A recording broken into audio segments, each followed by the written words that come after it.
PCC పిలుపు మేరకు రాజ్యాంగ శిల్పి అయిన డాక్టర్ బిఆర్ అంబేద్కర్పై అమిత్ షా చేసిన సిగ్గుమాలిన వ్యాఖ్యలను ఖండిస్తూ కొత్తూరు దగ్గర ఉన్న అంబేద్కర్ విగ్రహం వద్ద కాంగ్రెస్ నాయకులు నిరసన కార్యక్రమం చేపట్టారు. జై బాపూజీ, జై భీమ్, జై సంవిధాన్ కార్యక్రమంలో భాగంగా అమిత్ షా వెంటనే రాజీనామా చేయాలని, బేషరతుగా క్షమాపణలు చెప్పాలని కాంగ్రెస్ సీనియర్ నాయకులు తిరుపతయ్య డిమాండ్ చేశారు. 75 సంవత్సరాల రాజ్యాంగ స్ఫూర్తి విలువలపై చర్చించే బదులు అంబేద్కర్ని అసభ్యంగా వక్రీకరించి మాట్లాడడం బీజేపీ నిజ స్వరూపాన్ని బయటపెట్టిందని అన్నారు. వెంటనే బేషరతుగా అమిత్ షా క్షమాపణలు చెప్పాలని, హోంశాఖ మంత్రిగా ఉన్న అమిత్ షాను బర్తరఫ్ చేయాలని కాంగ్రెస్ పార్టీ తరఫున డిమాండ్ చేశారు. కార్యక్రమంలోని జిల్లా నాయకులు తదితరులు పాల్గొన్నారు.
కేంద్ర కాంగ్రెస్ పార్టీ ఆదేశాల మేరకు అమిత్ షా భారత రాజ్యాంగ నిర్మాత డాక్టర్ బిఆర్ అంబేద్కర్పై చేసిన అనిష్ట వ్యాఖ్యలు తీవ్రంగా ఖండిస్తూ ఈ నిరసన ఏర్పాటు చేయబడింది.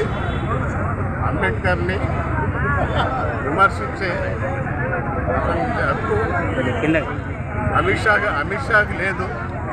అమిత్ షా లాంటి ఒక క్రిమినల్ నేర చరిత్ర ఉన్నవాడు అంబేద్కర్ గొప్పతనం గురించి ఏం తెలుస్తుంది?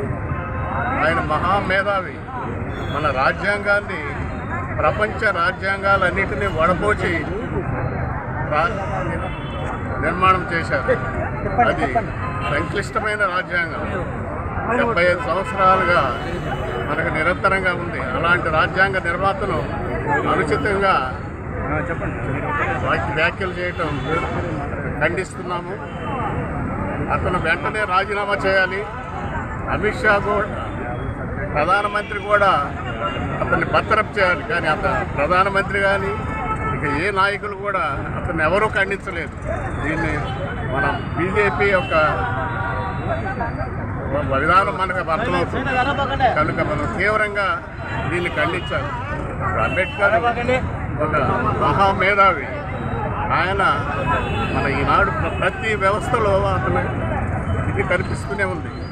రిజర్వ్ బ్యాంకు కానీ, బ్యాంకింగ్ వ్యవస్థ కానీ, మన విధానం అంతా నడుస్తుందంటే అది అంబేద్కర్ రాజ్యాంగంలోని గొప్పతనమే. కాబట్టి అమిత్ షాని వెంటనే బర్తరఫ్ చేయాలి.